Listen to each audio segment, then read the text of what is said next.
Now, the biggest unlock for your Facebook ads performance is being able to tap into the core desires and emotional triggers of your customers. And in this video, I'm about to show you how at our agency, we're able to produce thousands of creatives every single month that tap into the different emotions and those core desires of your ideal customer. And I'm not just like throwing up some numbers to hook you in this video. I'm actually talking about the stuff that matters that 90% of the people don't even dare to talk about, because they're just focused on copying a big brand name on Atria or Foreplay or their Facebook ads library, but not talking about the important psychological stuff that actually requires you to put in the work. And most people are obviously afraid of putting in the work and spending those extra hours and putting in the dedication to be able to understand their customer. And in this video, I will be able to show you how you can actually tap into those different desires of your customers. I'm actually hopping over to a short presentation that will be talking about those customer desires and those core emotions that you should tap into with your Facebook ads, which is part of my Advantage program. Basically, the Advantage program is designed for brands that want to scale up further, that maybe not want to use an agency or are at a smaller level where they could not afford an agency, or just any marketer that wants to level up to the next level with either their own brands or their clients' brands. Basically, this program will help you like from A to Z, basically looking into the creative strategy, looking into the media buying strategies, and also the module that we're about to tap into about customer desires and be able to understand those core emotions of your customers, and basically going over the research, what you need to do, and giving you the tools that we use at our agency that allows us to produce thousands of creatives every single week for our clients that are right now between 7 and 9 figure brands. And with this program, I help you every step of the way, and I'm giving away all the systems our agency uses. So please check out below the first link in the description to be able to check out the Advantage program. There's one link to the full program and one link to the free program where you'll be able to get roughly 15 modules, where the full program covers roughly like 40 to 50 modules, which basically the next level, and you'll be able to check that out as well. So check it out, and let's dive into this presentation on customer desires. Unlocking customer desires. How are you actually going to speak to your customers and unlock a certain desire through your marketing? I think in this program, it should be one of the most important modules, because if you're able to unlock a customer desire, you will win in marketing, like period. If you are able to do this, you will be ahead of like a lot of the competition out there. And if you're able to unlock with your ad a certain desire, then it doesn't become a question if your customer is going to buy your product. They will buy a product. So let's get into it. In this module, I want to cover certain elements of the customer desires. And here, small introduction about desires, the layer of customer psychology, research methods, a small exercise in the middle, transforming desires into angles, advanced desire stacking, and mistakes to avoid in your marketing. Now, features do not sell. People don't buy products. They buy better versions of themselves. And here are some examples, like your memory foam mattress. They're buying better sleep. They're not just buying your mattress, they're buying a future desired state. And that's how you unlock that desire. Better sleep is a desire, not your mattress. They don't buy any features or any products. They buy a future version of themselves, or they are looking for a problem to solve. And it's your job to unlock that desire with your marketing. Your protein powder, they're buying confidence. Your skincare, they're buying social status. Now, Peloton, you might know them. They're this club and they do these crazy exercises. They don't sell bikes. They sell belonging to an exclusive fitness community. Now, here are the fatal flaws that most e-commerce brands fall for.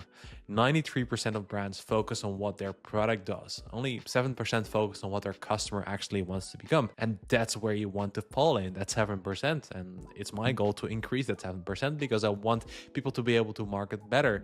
And you need to focus on your customer. Like, they're at a certain stage right now, but your product or your service could be the bridge that takes them from that current state to their future desired state. And in your marketing, you need to unlock those desires. Your customer doesn't care about your product. They care about their own problems and themselves. So stop talking about your products. Start thinking, how can I unlock that desire that my customer has, and how can I bridge the gap between their current state and their desired state? Now, here's an amazing video that I want to show you.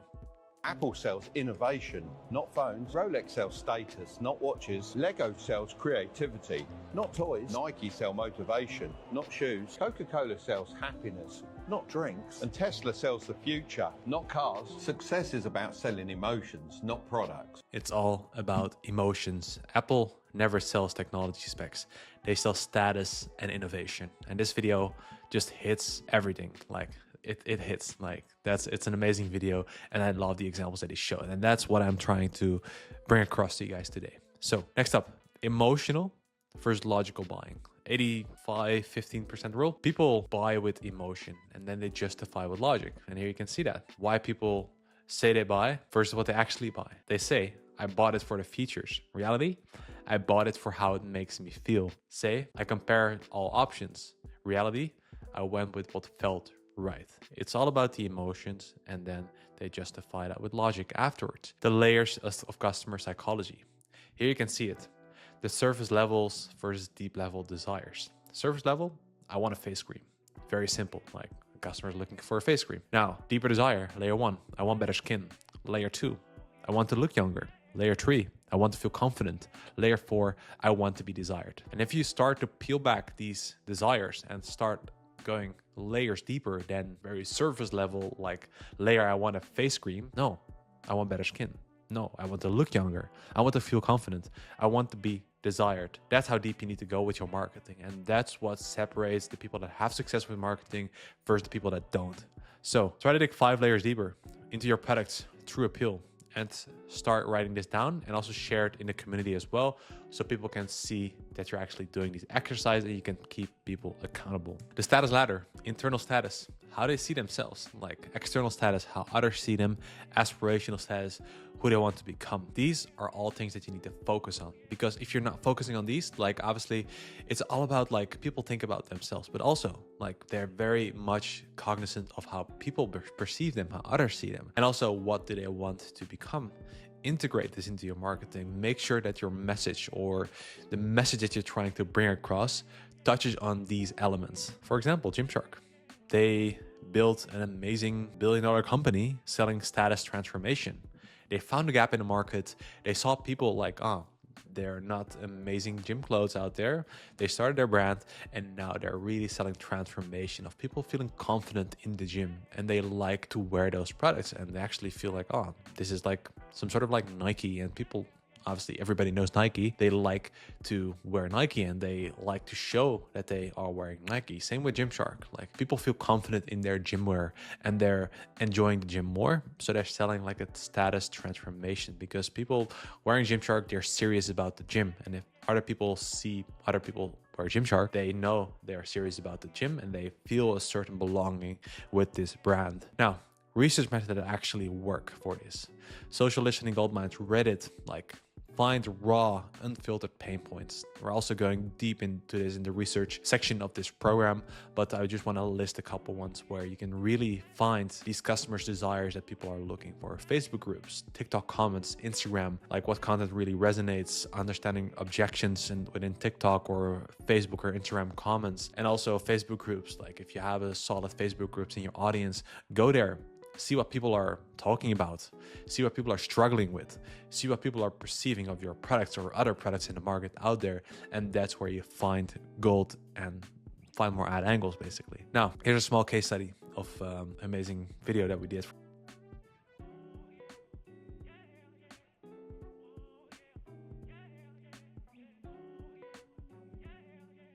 And here you can see this, the results, if we can really focus on these desires, like desired states before. Here you can see it.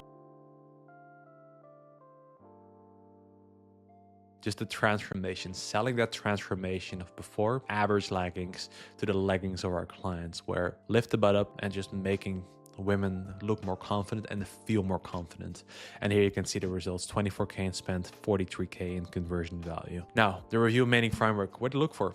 Amazon, Trustpilot, competitor reviews, collect all of them. And like I said, in the research module, we'll go deep into like how to actually get these, how to use these for your advantage. So please, if you haven't, or you will dive into that later, but yeah, please stick with this video and then later on look into those review mining if you are really interested in finding reviews and getting the most out of them. And what to look for: emotional language, specific situations, unexpected benefits, common complaints. These are the things that you need to look for and will be the framework of finding angles, finding the desires of your customers. Now, customer support intelligence, setting up systems to capture pre-purchase questions, post-purchase feedback, common objections, feature requests, and converting these support questions into marketing gold, because these are all questions that your customers are asking. Like, you will find so many objections in your customer support email box or your ad comments, etc., that you can all use to take away objections in your marketing messages. Now, the desire map exercise, primary versus secondary desires. What's the primary? The core emotional needs. I want to feel more confident. Secondary, the practical justification. I need workout clothes. Now, you need to be able to focus on the first one because it's the most important one, the primary desire. I want to feel more confident. And that's already some layers deep into like, oh, I need new gym clothes, for example. And then I need new workout clothes. That's the logic that people are justifying it. They see a certain like legging. I want to get it because I will feel more confident. I will get more compliments. And then the second like practical justification, I just need workout clothes. I've been looking for some workout clothes, but this one, I will feel extremely confident. And you need to be able to identify and target both, that you have a good offer, other women are feeling more confident in your workout clothes, etc., etc. Like Nike, they sell transformation, not shoes. Creating your desire hierarchy. Now, top level, who do they want to become? Mid-level, emotional desires. How do they want to feel? Bottom level, what do they need to do? Hit a checkout, etc. Very basic stuff there. But yeah, exercise, mapping your product desire stack. Like, look at your product. Find what is the identity desire that my customer have? What are the emotional desires that our customers have? And what are the practical desires that you need to come across in your marketing messaging? Now, converting desires into angles, like hook writing frameworks, pain, solution, authority, touch the wound, show the way, and prove that your product works. Use it in your hook writing frameworks and making sure that you hit on these elements in these emotional, because you only have 3 to 5 seconds to hook somebody in. So your hook is, of course, the most important part of your ad. Now, examples. Skincare brand. Pain. Tired of looking tired? Those dark circles make you look 5 years older. Solution. Our peptide complex repairs under eye damage while you sleep. Authority. Developed by Korea's #1 sleep researcher after studying 10,000 women. A fitness product. Can't lose those last 15 pounds no matter how much you diet? Solution. The metabolic switch method that melts stubborn fat. Authority, used by 13,000 plus women who tried everything else first. Dating coach, getting matches but zero quality dates. The psychology-backed profile formula that attracts high quality value partners. Authority, from the dating coach who cracked the code after analyzing 100,000 successful matches. These are all examples of your hooks, and obviously combine them together into a very solid hook. Now, desire-based hooks, status and recognition. How a busy mom became the most confident women at school pickup using this 5-minute morning routine. Belonging and community. They laughed when I joined the gym at 45 until I showed up to my reunion looking 10 years younger. Self-expression. How introverts are stealing the spotlight from loud entrepreneurs without changing their personality. Transformation. This weird morning habit that turned an anxious overthinker into a 7-figure CEO. Security and control. How a broke single dad built a 50K emergency fund using this reverse savings hack. Now, these are the desire-based hooks, and you need to focus on like, what is my desire? Is it status and recognition, belonging, self-expression, transformation, security and control? Obviously, there are more desires out there, but here are just some examples that I want to show you. Now, advanced desire stacking. Primary, core emotional need, supporting desire, secondary motivation, and the practical one, logical justification. For example, for Peloton, be part of an elite community, supporting, feel accomplished daily, practical, convenient home workout. Creating irresistible offers, like bundle based on desire hierarchies, stack complementary desires. Example, core product, core desire, bonus 1, supporting desire, bonus 2, practical desire, and use that also with your offers. For example, 40% off, free shipping, and there's a 30-bag money-back guarantee. So that way there's no risk of people trying your product, and you have your core desire in there as well. Now, common mistakes to avoid. The feature trap. Wrong. Our protein has 24 grams per serving. Right. Feels stronger than ever before. Wrong. Advanced AI technology. Right. Never feel confused about your finances again. Also, desire mismatch. Like ad promising one desire, the landing space speaks to another, and a product delivers something else. Like you need to make sure that there's a congruency on the desires in your ad and your landing page and your product. Example, an ad says, get shredded and turn heads at the beach. Desire is an external validation. Landing page, scientific protein formulation with BCAAs. It's focused on the technical features. Your ad, look 10 years younger in 30 days. Desire, youth and beauty. Landing page are clean vegan ingredients focused on ethics and health, and you need to make sure that you focus on the right ones and there's congruency behind the ad and the landing page that focus on those specific problems. So that's everything in this action-packed module. I hope you liked it, and I'm looking forward to seeing the next one.